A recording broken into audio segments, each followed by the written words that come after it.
Hello plus 2 class students. So today I am going to start new chapter. The name of the chapter is General Principles and Processes of Isolation of Elements. Isolation word means to separate the element from its ore. जो और होती है element की, अब और क्या होती है, मिनरल्स क्या होते हैं, all these I am going to explain in this chapter.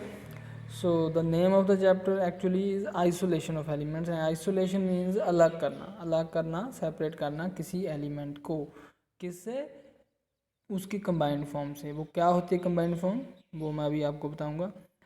इससे पहले there are few elements like sulphur, gold, noble gases. They occur in free state. Actually there are few elements like carbon, sulfur, gold and noble gases. They occur in free state. वो free state में पाए जाते हैं. इसका क्या मतलब है कि वो फ्री स्टेट में पाए जाते हैं, उसका क्या मीनिंग है, ये भी आपको पता होना चाहिए.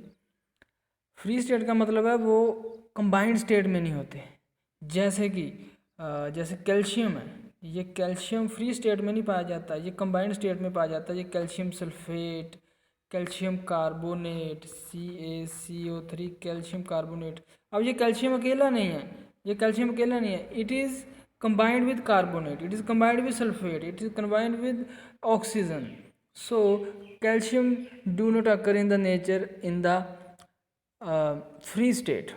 It occur in the nature in the combined state. And in this chapter actually these ores, or you can from these substance we have to separate the different element like calcium, potassium, sodium and other elements, also iron.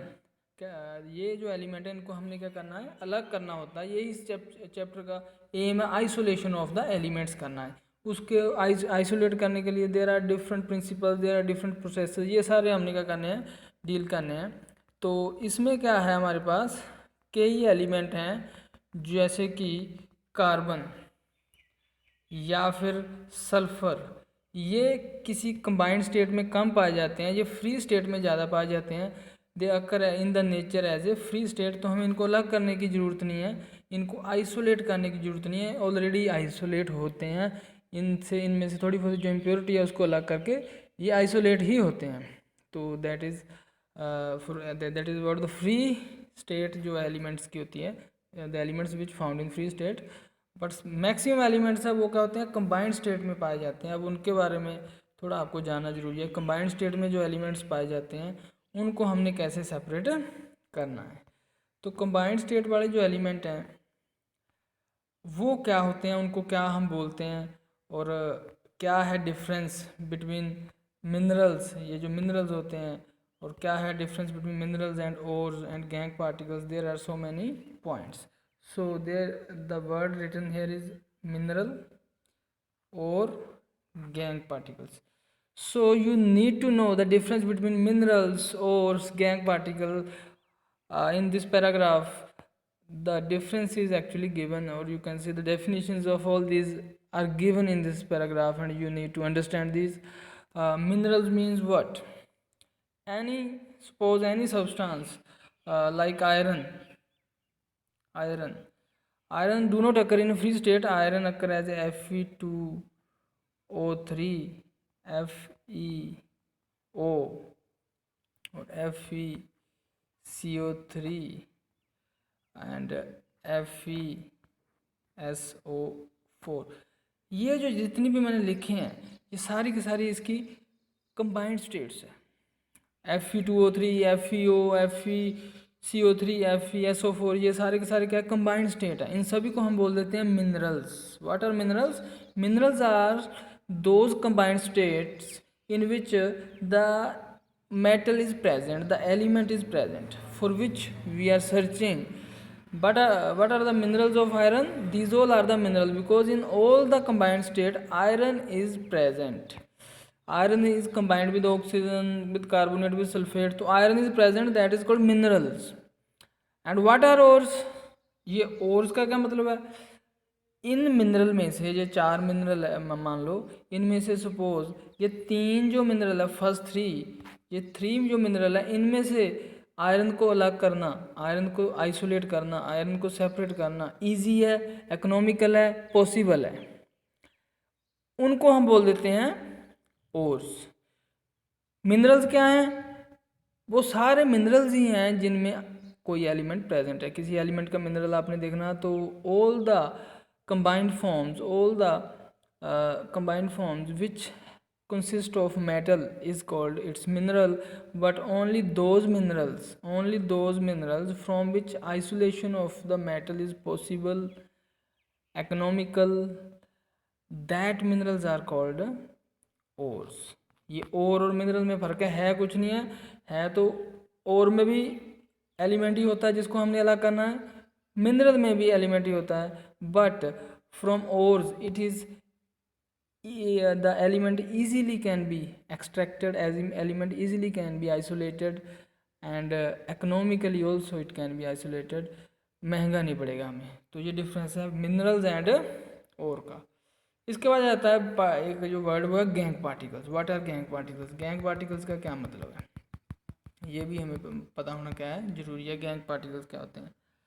So gang particles का मतलब है कि जो भी हमारे पास ये जो है लिखा गैंग पार्टिकल्स का मतलब जो भी, जैसे कि मान लो हमारे पास ओर है आयरन की Fe2O3, ये तो होगी हमारी ओर, ठीक है। लेकिन इस ओर में कोई अर्थली इम्प्योरिटीज़, मतलब कोई डस्ट पार्टिकल या कोई और जैसे SiO2, किसी और एलिमेंट की जो ओर्स होती हैं वो इसमें मिक्स है, या डस्ट पार्टिकल्स हैं, डस्ट पार्टिकल मिक्स हैं, इसमें इम्प्योरिटीज़ मिक्स होती हैं। ये और भी जो होती है हमारी, ये जो और होती है, ये और it is not pure actually.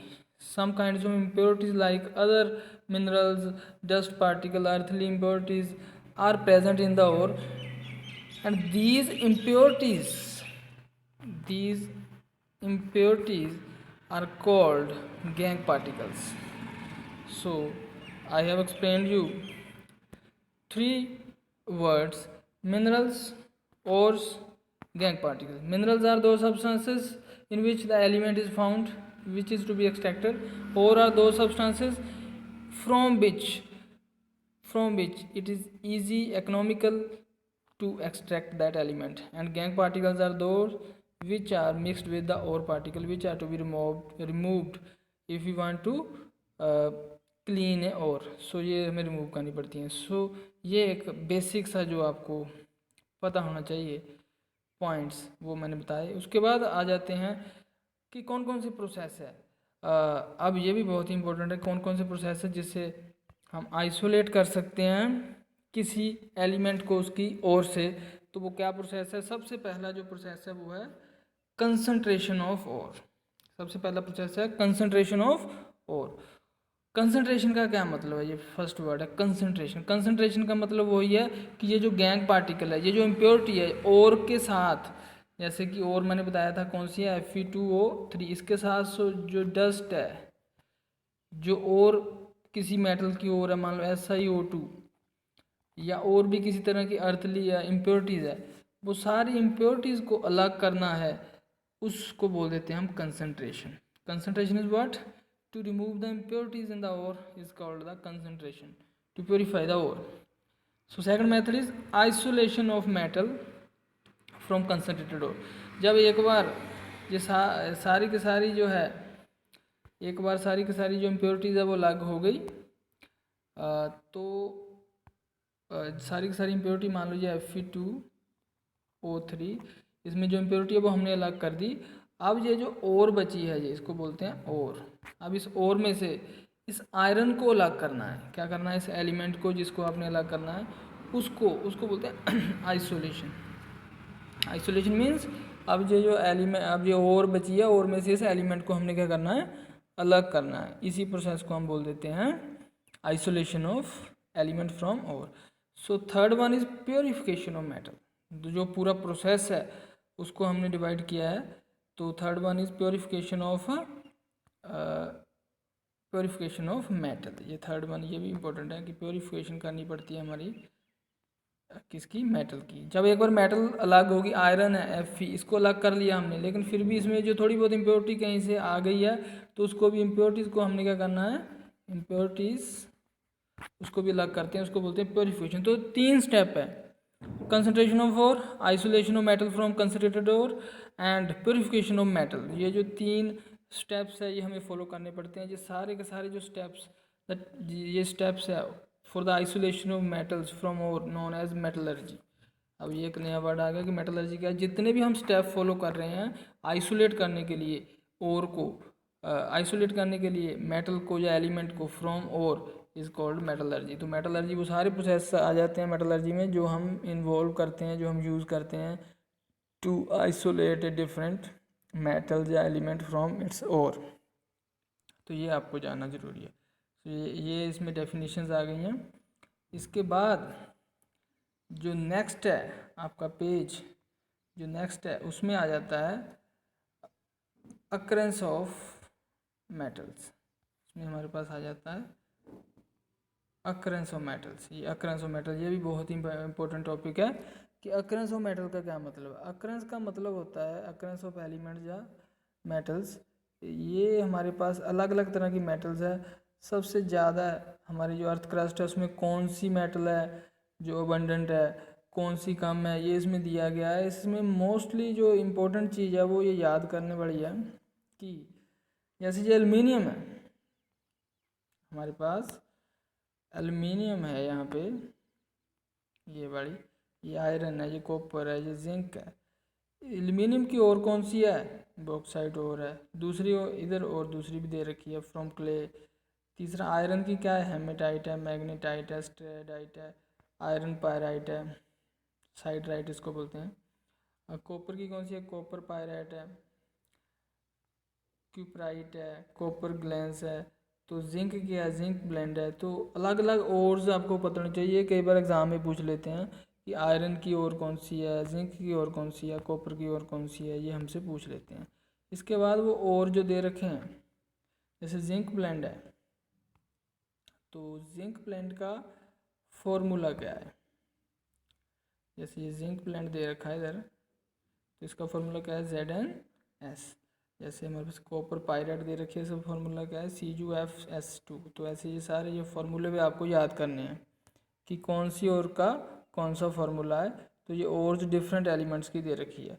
ये आयरन की ओर है सारी, ये कॉपर की है, ठीक है, एल्युमिनियम की ओर है ये, तो आगे जिंक की आ जाती है।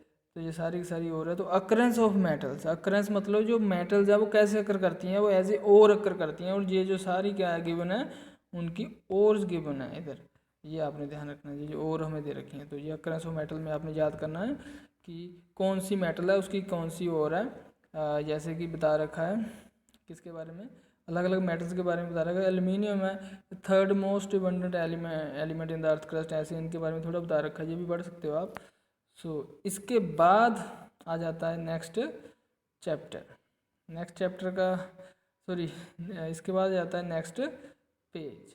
वो क्या है इसका आगे फिर, इसका है अपना कंसंट्रेशन ऑफ ओर्स।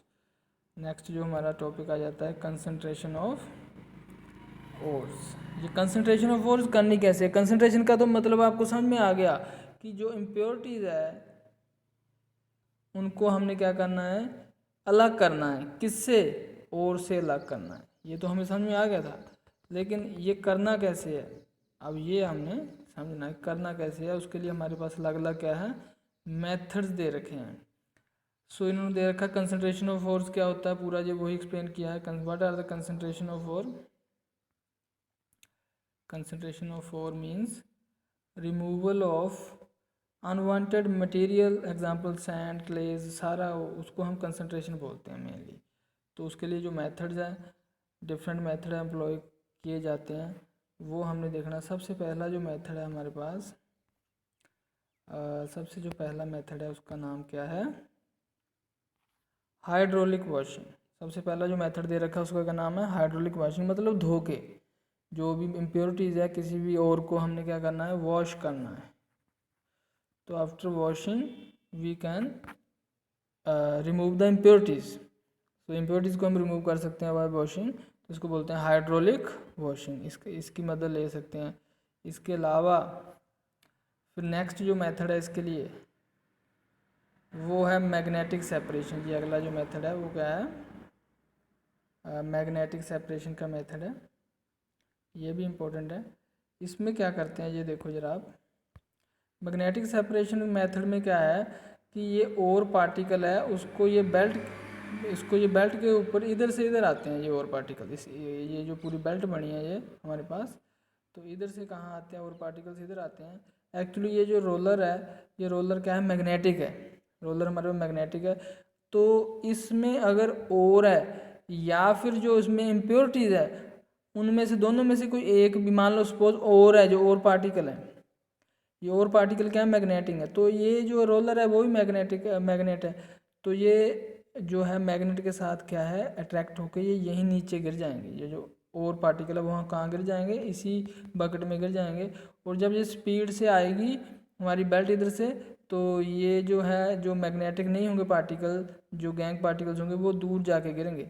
तो इस तरह से जो मैग्नेटिक है वो इस कंटेनर में गिरेंगे और जो दूसरे हैं वो अगले कंटेनर में गिरेंगे। तो इससे हमारे को सेपरेट कर हो जाता है। इसको बोलते हैं हम मैग्नेटिक सेपरेशन। मैग्नेटिक सेपरेशन, तो मैग्नेटिक सेपरेशन हम करते हैं कि एक बेल्ट होती है, उसके ऊपर और पार्टिकल भी है, उसमें इम्प्योरिटीज भी है, और पार्टिकल मैग्नेटिक होने की वजह से पास में गिर जाती हैं, क्योंकि ये मैग्नेट है, रोलर है, मैग्नेट है, तो मैग्नेट को एक तरफ अट्रैक्ट होकर ये पास में गिर जाती हैं और जो बाकी इम्प्योरिटी है वो थोड़ी दूर में गिरेंगी। तो इस तरह से ये सेपरेट हम कर सकते हैं हाइड्रोलिक वॉशिंग से। ये था। इसके बाद जो बहुत ही इम्पोर्टेंट है वो है फ्रोथ फ्लोटेशन मेथड। ये फ्रोथ फ्लोटेशन मेथड है, ये भी बहुत इम्पोर्टेंट मेथड है। तो इसमें क्या करते हैं हम, ये भी देखो ज़रा आप। इसमें ज़रा हमें जो ओर होती है, इसमें ये जो ओर है हमारे पास, जैसे ये ओर लिखा है, उसको और पार्टिकल्स को यहाँ हम पानी में इसका एक क्या सोल्यूशन सा बना लेते हैं। सोल्यूशन बनाने के बाद इसमें हम क्या डालते हैं, यहाँ से ऑयल भी डाल देते हैं। और जब हम इसमें ऑयल क्यों डालते हैं, क्योंकि वो ऑयल क्या करता है, इस ओर के पार्टिकल को पानी के साथ वेट नहीं होने देता, ऑयल के साथ वेट हो जाते हैं। फिर हम इसको यहाँ पे ना, एक एजिटेटर है यहाँ पे, ये बड़ा पैडल्स है यहाँ पे, ये पैडल्स को क्या करते हैं, हम रोटेट करते हैं। पैडल्स को क्या करते हैं, रोटेटिंग पैडल, मतलब ये पैडल को हम रोटेट करते हैं। उससे यहाँ पे क्या पैदा होती है, फ्रोथ, झाग पैदा होती है। तो जो झाग पैदा होती है, झाग कहाँ, लाइट झाग जो जो जो फ्रोथ पैदा होती है वो क्या होती है, लाइटर होती है, तो वो ऊपर चली जाती है। जब फ्रोथ ऊपर चली जाती है तो ये जो ओर के पार्टिकल हैं ये भी कहाँ चले जाते हैं, उस फ्रोथ के साथ ऊपर चले जाते हैं। तो जो इम्प्योरिटीज़ है वो नीचे रह जाएंगी। जो फ्रोथ में क्या चला जाएगा, जो जिसको हम मिनरल भी बोल सकते हैं और भी बोल सकते हैं, यहाँ कई बार मिनरल भी लिखा है, उसका मतलब और ही है इधर। तो यहाँ झाग में चले जाएंगे। तो इस झाग, क्योंकि ऊपर लाइटर है, इसको अलग करना ईजी है। जैसे इसको अलग करेंगे हम, तो साथ में जो और भी क्या हो जाएगी, अलग हो जाएगी। जो इम्प्योरिटीज़ है वो नीचे बैठ जाएंगे। इसको बोलते हैं फ्रोथ फ्लोटेशन प्रोसेस। कि जो यहाँ पे नीचे, यहाँ पे जो नीचे हमारे पास जो और पार्टिकल्स थे, वो और पार्टिकल्स कि हमने क्या, वो कहाँ चले गए हैं, ऊपर फ्रोथ पे चले गए हैं। उसके लिए हमने क्या डाला इसमें, और में पानी भी डाला, ऑयल भी डाला, और इसको घुमाया भी, ये जो पैडल है इसको घुमाया भी नीचे ये। तो घुमाने के बाद यहाँ पे फ्रोथ पैदा हो गई है, झाग पैदा हो गई है। तो उस झाग में ही और पार्टिकल है, उसको हमने और पार्टिकल्स को झाग में से ला करके, मतलब कंसंट्रेशन होगी बाय फ्रोथ फ्लोटेशन प्रोसेस है। तो इसमें हम दो चीज़ें डालते हैं, एक तो ऑयल डालते हैं, ऑयल को बोलते हैं कलेक्टर। ये जो ऑयल डालते हैं हम इसमें, हमारे पास ये जो ऑयल है, इसको या हम इस नीचे जो और पार्टिकल का सोल्यूशन है इसमें ऑयल डालते हैं, इसको बोलते हैं कलेक्टर। कलेक्टर मीन्स ये इस ऑयल ये जो और पार्टिकल्स की ऑयल के साथ इसको हम वेट कर देते हैं, पानी के साथ नहीं होता। इसको पानी के साथ इसकी नॉन वेटेबिलिटी बढ़ा देते हैं, तो ये वेट नहीं होता पानी में। और है ये किसके साथ होता है, ऑयल। एक तो ऑयल डालते हैं, उसको कौन सा ऑयल है, पाइन ऑयल है, ये भी दे रखा है। दूसरा डालते हैं इसमें स्टेबलाइज़र। दूसरा इसमें क्या हम डालते हैं, स्टेबलाइज़र। तो स्टेबलाइज़र क्या होता है, ये जो फ्रोथ बन रही है, झाग बन रही है, इसको स्टेबलाइज करने के लिए एक स्टेबलाइज डालते हैं। उसमें एनिलीन होता है, और भी जो स्टेबलाइज़र है दे रखे हैं। तो ये भी आपको पता होना चाहिए। इसके बाद जो इसमें एक और इम्पोर्टेंट पॉइंट है कि कई बार हमारे पास 2 टाइप्स ऑफ ओर होती हैं, जैसे कि जिंक सल्फाइड, एक जिंक सल्फाइड है, एक लेड सल्फाइड है, PbS। तो 2 सल्फाइड ओर्स हैं, जिंक सल्फाइड और लेड सल्फाइड। अब इसको अगर हम फ्रोथ फ्लोटेशन से अलग करना चाहें तो ये दोनों ओर्स ही कहाँ चली जाती हैं, फ्रोथ में चली जाती हैं। जिंक सल्फाइड भी चली जाएगी, लेड सल्फाइड भी, लेकिन हमें एक लेके जानी है। सपोज हमें लेड सल्फाइड लेके जानी है, तो हमें इसमें एक और चीज़ डालनी पड़ती है, उसको बोलते हैं डिप्रेसेंट। क्या बोलते हैं उसको, डिप्रेसेंट डालना पड़ता है, लिखा है उधर। डिप्रेसेंट क्या करता है, डिप्रेसेंट एक ओर को, जैसे कि ये जिंक सल्फाइड को यहाँ नीचे ही रखेगा और लेड सल्फाइड को कहाँ ले जाएगा, फ्रोथ में। एक ओर को कहाँ ले जाएगा, ये फ्रोथ में ले जाएगा, और ये जिंक सल्फाइड को कहाँ रखेगा, नीचे ही रखेगा, और दूसरी को कहाँ ले जाएगा, ऊपर फ्रोथ में ले जाएगा। तो ये इससे क्या होगा, हमारा जो लेड सल्फाइड है उसको अलग करना ईजी हो जाएगा। लेड सल्फाइड हमारा अलग हो जाएगा। इसमें हम डिप्रेसेंट डालते हैं, तो उसको बोलते हैं सिलेक्टिव फ्रोथ फ्लोटेशन प्रोसेस। सो ये हमारा डिफरेंट प्रोसेसेस थे for concentration of ores. That's all for today.